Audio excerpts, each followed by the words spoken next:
அனைவருக்கும் வணக்கம். சற்றுமுன் வெளியான முக்கிய அறிவிப்பின்படி குடும்ப அட்டைதாரர்கள் அனைவரும் பயன்பெறும் வகையில் ரேஷன் அட்டைக்கு ரொக்கப்பணம் வழங்குவது குறித்தும் மேலும் பல்வேறு சலுகைகளை தமிழக அரசு வெளியிட்டுள்ளது. இதை பத்தி விரிவாக வீடியோல பார்க்க போறோம்.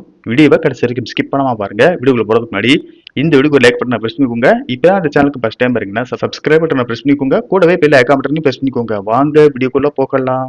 தமிழ்நாட்டில் பொது விநியோக திட்டத்தின் கீழ் குடும்ப அட்டைதாரர்களுக்கு ரேஷன் கடைகள் மூலமாக அரிசி இலவசமாகும். துவரம்பருப்பு, சேந்தி, கோதுமை, சமையல் எண்ணெய் உள்ளிட்ட அத்தியாவசிய பொருட்கள் மலிவு விலையில் வழங்கப்பட்டு வருகிறது.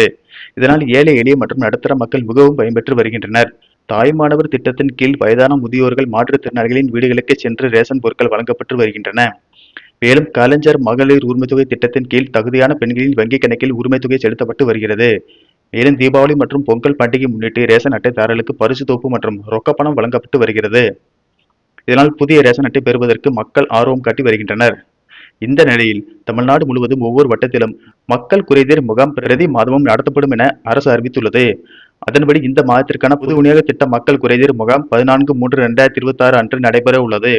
பொது விநியோக திட்டத்தின் பயன்களை குடிமக்கள் எளிதில் பெறும் வகையில் அதில் குடும்ப அட்டைகளில் பெயர் சேர்த்தல், பெயர் நீக்கம், முகவரி மாற்றம், கைபேசி எண் பதிவு மாற்றம் செய்தல் உள்ளிட்ட பொது விநியோக திட்டம் தொடர்பான சேவைகள் மேற்கொள்ளப்படும். சென்னையில் உள்ள 19 மண்டலங்களில் இந்த முகாம்கள் நடைபெறும் என்றும் அதேபோல தமிழகத்தில் மற்ற மாவட்டங்களிலும் அந்தந்த வட்ட அலுவலகங்களில் இந்த முகாம்கள் நடைபெற உள்ளது. எனவே பொதுமக்கள் இந்த வாய்ப்பினை பயன்படுத்தி தங்கள் குடும்ப அட்டையில் உள்ள பிழைகளை திருத்திக் கொள்ளுமாறு கேட்டுக்கொள்ளப்படுகிறார்கள் என்று தெரிவிக்கப்பட்டுள்ளது.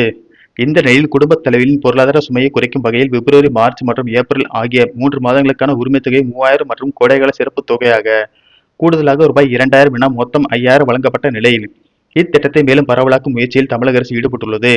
தற்போது விடுபட்டுள்ள தகுதியுள்ள பெண்கள் மற்றும் புதிய விண்ணப்பதாரர்களை இத்திட்டத்தின் கீழ் கொண்டு வருவதற்கான வழிகாட்டுதல்கள் விரைவில் வெளியாகும் என்று கூறப்படுகிறது. இந்நிலையில் மற்றொரு மகிழ்ச்சி அறிவிப்பாக தமிழக மக்களின் வங்கிக் கணக்கில் ரூபாய் 12,000 வர வைக்கப்பட உள்ளதாக தகவல்கள் வெளியாகியுள்ளன.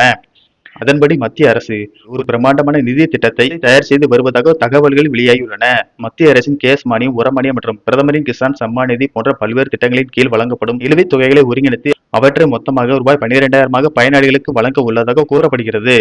இதனால் தமிழக மக்களின் வங்கிக் கணக்கில் ரூபாய் 12,000 விரைவில் வர உள்ளதால் தமிழக மக்களிடையே மகிழ்ச்சியை ஏற்படுத்தியுள்ளது.